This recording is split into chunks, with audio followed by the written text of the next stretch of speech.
छोटे से गांव में एक औरत रहती थी जिसका नाम शारदा था। उसके पति की मृत्यु हो चुकी थी और वह अपने दो बच्चों रोहन और प्रिया को अकेले ही पाल रही थी। शारदा बहुत ही गरीब थी और वह अपने बच्चों को अच्छी शिक्षा दिलाने के लिए दिन रात मेहनत करती थी। वह अपने बच्चों को खुश देखना चाहती थी, लेकिन उसके पास पैसे नहीं थे। एक दिन रोहन ने अपनी माँ से कहा, माँ, मैं डॉक्टर बनना चाहता हूँ। शारदा ने कहा, बेटा, मैं तुम्हारी पढ़ाई के लिए पैसे दे सकती हूँ, लेकिन मैं तुम्हारे सपने को पूरा करने के लिए कुछ भी करूँगी। तुम अपने सपने को पूरा करो। शारदा ने अपने घर को बेच दिया और उस पैसे से रोहन की पढ़ाई के लिए एक बड़े शहर में भेज दिया। वह खुद गांव में ही रह गई और अपनी बेटी प्रिया को पालने लगी। सालों बाद रोहन डॉक्टर बन गया और उसने अपनी माँ को शहर में बुलाया, लेकिन शारदा ने मना कर दिया और कहा, बेटा, तुम्हारी पढ़ाई के लिए मैंने अपना घर बेच दिया था, अब तुम मुझे किस तरह से रखोगे।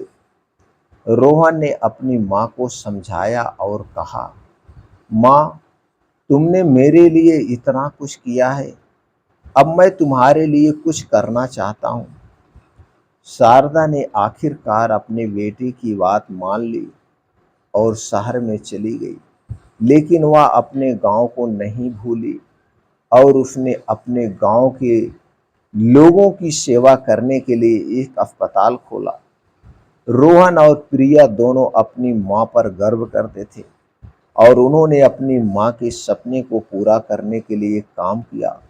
शारदा का त्याग और बलिदान हमेशा अमर हो गया।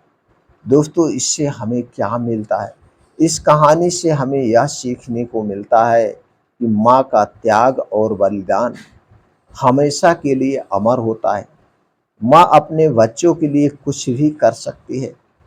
दोस्तों, इस कहानी से हमें यह सीखने को मिलता है कि माँ का प्यार और त्याग हमेशा के लिए हमारे दिल में रहता है।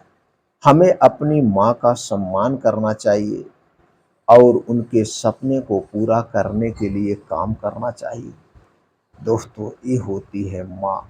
अगर आप भी अपनी माँ से प्रेम करते हैं तो दोस्तों, इस कहानी को ज़्यादा से ज़्यादा लोगों तक शेयर करिए। हर एक बेटा, हर एक बेटी को इस कहानी को सुनना चाहिए और अपने माँ की सेवा करना चाहिए। तो दोस्तों, अगर आपको कहानी अच्छी लगी हो, आपको दिल को छू गई हो, तो दोस्तों कमेंट सेक्शन में ओके थैंक कुछ भी लिख सकते हैं, वीडियो को लाइक कर सकते हैं। फिर मिलते हैं अगले वीडियो में।